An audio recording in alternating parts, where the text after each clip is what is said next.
Hello, Mark. Anna Cruikshank. How are you? I'm well, thank you. Why have I all of a sudden felt like I'm being interviewed?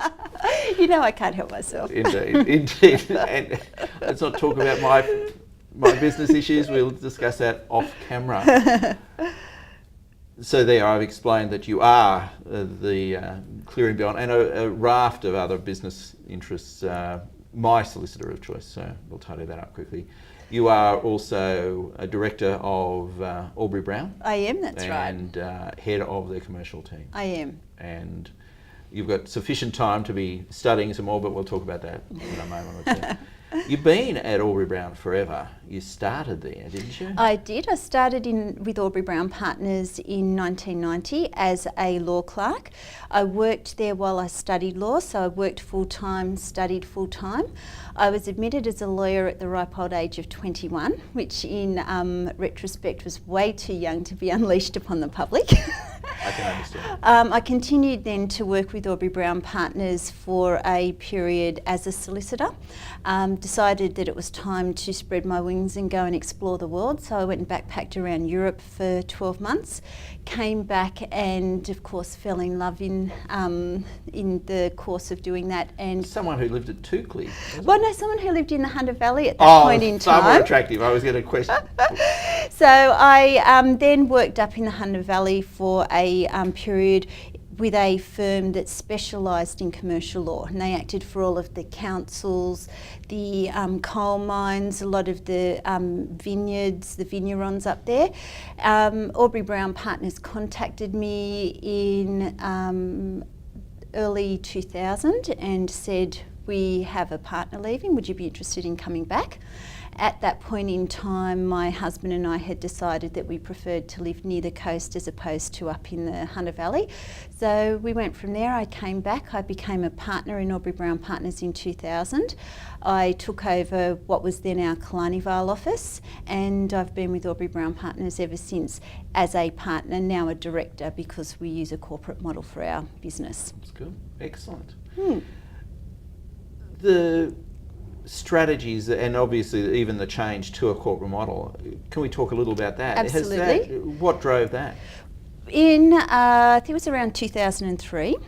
The partners all got together. At that point in time, we were running what was the traditional suburban legal practice silo model. So we had 4 offices. We had partners and solicitors within those offices, and each of us serviced our own client base and tried to be all things to all people.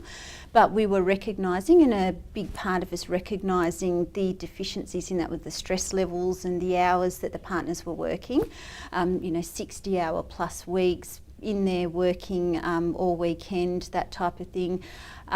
We were recognising that just wasn't working for us anymore, and one would assume not for our clients either, because one thing that I've realised over the past 20 years is that the complexities in the practice of law just yearly it becomes more complex. So offering a one-stop shop and one solicitor trying to cover all of those bases, we felt just wasn't an effective business model moving forward. So we put into effect a plan whereby we would look at gradually consolidating the offices, and we would also restructure our business so that rather than having lawyers doing bits and pieces of everything, we would have specialised teams, and we would have lawyers within those teams who would specialise in relevant areas. So we implemented that, which was a very big shift at that time. We were the first firm on the coast to actually adopt that model. A lot of our competitors have subsequently taken parts of that model on within their practices. It was a big shift for our clients as well, because we're clients... Shift for solicitors' mentality too, I would think. Absolutely, getting the solicitors to let go of particular areas of work. So that was a really big cultural change within our organisation. But one of the things that really assisted us with implementing that was we worked with some business coaches, and we also worked with some communication coaches. And those communication coaches vastly improved the communication between the partners. So in learning how to communicate more honestly with one another, That flowed down to the staff, and we put our staff at that point in time through trainings around communication, which then flowed through to how we communicate with our clients and our colleagues and the community. So one of the things that's really big for us is that we're now very clear that our business is about creating relationships, and what we're looking for is creating a lifelong relationship with our clients, more than just a transactional one. You want a relationship, but when you sit back and from a business perspective, what do you deliver?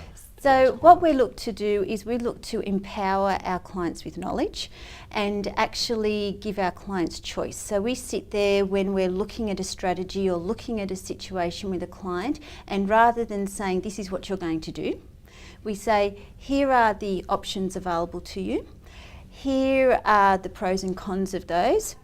We might make a recommendation, but ultimately we work with you to empower you with the knowledge to make choices and understand the outcomes of those choices. We strive. One of the things we really look for is that when our clients come to see us, the first couple of times they come to see us, they feel like an honoured guest. But ultimately we want to feel that our clients feel that we're their friend and that we're their partner in business or in life, and that they can come to us on a proactive basis as opposed to a, oh my God, it's all gone pear-shaped, sort this out basis. And, you know, we work together with them. That? There are some clients who prefer just to have the transactional relationship, but we certainly find that with a lot of our business clients, they really value and enjoy having us, you know, more involved and having a good understanding of where they're wanting to go and how we can be a part of that. And I also find that when we act for families and we've got the bigger picture, people really appreciate that. They feel that, you know, we're there to look after their family and be a friend, and you know, I can sense that clients will be really nervous the first couple of times they come to see us, and then, you know, when you see them relax, and I get a lot of joy out of that, and I actually really enjoy the relationship with my clients. That's one of the things I really like about what I do. Yeah. And yes, you're now a mother. Yes. Actually, some people said you were a mother before. No, that's not true. The workload there and the balance there, and you've taken on your university. So how have you personally found that transition? Well, I've got 2 children under 3. I work part-time at the moment. I work 3 days a week. One of the things that is a benefit to that, but also can throw the balance out of whack, is the age of instant communication. Obviously, when I'm not in the office, I know what's going on. I see the emails. Clients trust that my team will deal with things, and if my team can't deal with things, that I've got a watching eye over that. But, you know, you've got to discipline yourself that when a client sends you an email on a Sunday afternoon, is this really super urgent, or is this just the client's got some spare time they're getting organised for next week? Very supportive staff around me is a really important aspect of making that work, and I've got a wonderful team, and my directors having their trust that I will deliver what I need to deliver, working 3 days a week is important. On top of that, talking about delivery, you've got the insolvency and redevelopment. Yes, so one of the things that we've looked at is looking at where the market's changing and where people need us to upskill our expertise so we can remain sort of at the cutting edge of the legal services that we need. We recognise our business needs to evolve as the community and the marketplace evolves. So one of the things that myself and one of my colleagues are doing this year is we're doing postgraduate studies in insolvency and restructure, so that we can assist clients who are having difficulties, or, you know, at the very outset, setting themselves up in such a way so that, you know, we can have them in the best place that they can be if they have business difficulties later on down the track. So again, fitting that in was a bit of madness. on top of the kids. But another thing, I'm very lucky. I've got a very supportive husband and a very supportive family network. My mum assists with looking after the kids. My husband's at home today looking after the kids. He works a rotating roster. He's a shift worker, so we work my work and his work together. And so... And the other thing that we do that I think is important is we get personal trainers to come in and offer exercise to our staff members a couple of times a week, and I participate in that. And that's also part of, we're all really, really busy. It's great to get out of the office at lunchtime, but let's do something that's beneficial to our work-life balance and our health, and we put the boxing gloves on and yeah, you've been really annoying me this morning. Work it out, girl. Work it out. We give everyone an opportunity to have a rant. Improve your business life. What could we do? One of the things that I would like to see is I would like to see Central Coast businesses support the businesses like ourselves on the Central Coast and recognise that they don't have to go to Newcastle, they don't have to go to Sydney for high-end legal services. We have put a lot of time into developing our business and our skills to be able to offer that, and I'm very confident that we can compete with anything that you get out of Sydney or Newcastle, and at a more reasonable rate. So I'd like to see the Central Coast businesses support local Central Coast business. Anna, you're a collaborative lawyer, a qualified, there is a qualification in that area. Can we talk a little about that? I think absolutely. One of the things that we're recognising is that the community is no longer satisfied with the traditional legal approach to resolving dispute, which is basically, off to court, let's spend a bucket load of money and let's see who wins at the end of it all. So something that a couple of our lawyers have qualified in is collaborative law and practice, and this is a new model which endeavours to resolve disputes by way of us and another practice who has a qualified collaborative lawyer engaging in a series of meetings with clients and working together by identifying the areas in dispute, advising the clients in front of the other side of what our legal advice is in relation to their position, and getting the clients to take control of the outcome and the resolution.